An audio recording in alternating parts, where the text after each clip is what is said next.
Hi നമസ്കാരം. ഹോസ്റ്റലിൽ കയറി 24-കാരിയെ ക്രൂരമായി കൊലപ്പെടുത്തിയ കേസിലെ പ്രതി പിടിയിൽ. മധ്യപ്രദേശിൽ നിന്നാണ് അറസ്റ്റിലായത്. ബീഹാർ സ്വദേശിയായ കൃതി കുമാരിയെയാണ് ചൊവ്വാഴ്ച താമസ സ്ഥലത്ത് കയറി പ്രതി ആക്രമിച്ച് കൊലപ്പെടുത്തിയത്.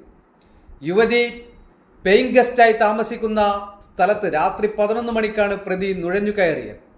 യുവതിയെ കഴുത്തറത്ത് കൊലപ്പെടുത്തിയത് യുവതിയുടെ കൂടെ താമസിച്ചിരുന്ന പെൺകുട്ടിയുടെ കാമുകനാണ് പ്രതി.